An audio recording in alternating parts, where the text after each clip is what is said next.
یہ لڑائی سے پہلے ہندو مذہب کا پیرو تھا. یہ لڑائی ہوئی, اس لڑائی میں 1 لاکھ لوگ سے زیادہ مارے گئے. تو لڑائی جب اختتام کو پہنچی تو اشوک وردھن کافی پریشان ہوا. اس نے غور و خوض کیا کہ اتنا خون خرابہ سلطنتوں کو پھیلانے کے لیے, حکومت قائم کرنے کے لیے, پالیٹکس کے لیے یہ کس حد تک صحیح ہو سکتا ہے. تو یہ غور و خوض کرنے لگا. تو اس کے ساتھ جو مشیرین تھے ان میں سے کئی لوگوں نے بدھ مذہب کے تعلق سے تعارف کروایا. تو اشوک نے بدھ مذہب کو پڑھا, بڑی تفصیل سے پڑھا, یہاں تک کہ چند دنوں کے بعد اس نے اعلان کر دیا کہ میں بدھی ہو گیا. تو اشوک ایسا بادشاہ جس نے سارے ہندوستان کو جوڑ کر حکومت کی, وہ آگے چل کے بدھی مذہب کا پیرو بن جاتا ہے, بدھ مذہب کو اختیار کرتا ہے, ذات پات کے نظام کو ختم کرتا ہے, اور اس کے بعد یہ دنیاوی لالچی چیزوں سے اپنے آپ کو بچانے کی کوشش کرتا ہے, بھیڑوں کو ختم کرتا ہے, اور الٹا اس مذہب کا ایسا پیرو بنتا ہے, ایسا مبلغ بنتا ہے کہ اس نے سارے ہندوستان میں اس کے دائیوں کو بھیجا اور لوگوں کو بھیجا, اور اس نے بڑے بڑے لوہے کے تختیوں میں اور بڑے بڑے پتھروں میں اس نے یہ اپنے میسیج کو لکھا ہے. اس نے لوگوں میں مساوات قائم کرنے کے لیے اس نے میسیجز لکھے. اور ہندوستان میں یہ جو جسے لاٹ کہتے ہیں اردو میں, یہ ہندوستان میں بہت سارے لاٹ آج تک مل رہے ہیں.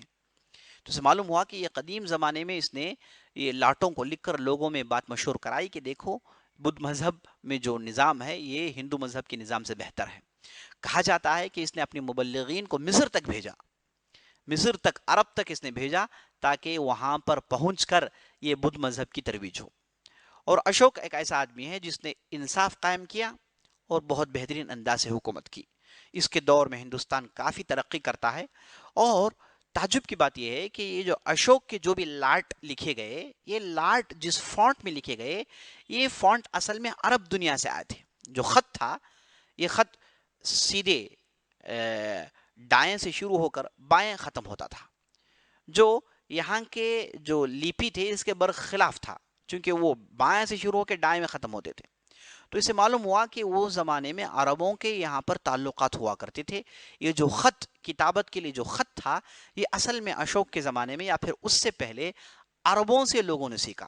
اسی لیے اسے حروف عربیہ کے نام سے کتابوں میں لکھا جاتا ہے. تو وہاں سے انہوں نے ان فونٹس کو سیکھا اور انہوں نے اسے لکھا. اور یہ جو فونٹ تھے جو آگے چل کر اس کی ترقی ہوئی تو عربی فونٹس میں یہ تبدیل ہوئے.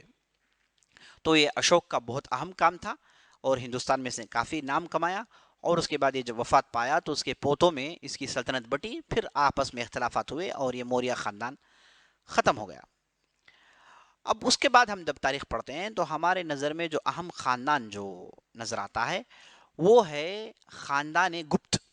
خاندان گپت ایک اہم خاندان ہے. اس کا پہلا بادشاہ جس کا نام بھی چندر گپت تھا, لیکن اس کا تعلق گپت خاندان سے تھا. وہ جو چندر گپت تھا اس کا تعلق موریہ سے تھا. یہ جو چندر گپت تھا یہ ہندو مذہب کا پیرو تھا اور وہ بڑی شدت سے پیروی کرتا تھا. اور اس کے بعد یہ اس کا جو لڑکا آیا جس کا نام تھا سمدر گپت, اس نے کافی حد تک اپنی وسعت کو پھیلائی. وہ بھی ہندو مذہب کا پیرو تھا, لیکن ان کے یہاں شدت نہیں تھی. سمجھیے کہ بدھی مذہب اور ہندو مذہب یہ دونوں کو انہوں نے جوڑ کر دیکھا اور دونوں کی تعلیمات کو لیا اور رعایا میں امن و امان سے حکومت کی. تو یہ جو سمدر گپت تھا اس نے بہت سارے کارنامے انجام دیے, کافی ترقی ہوئی اس کے زمانے میں.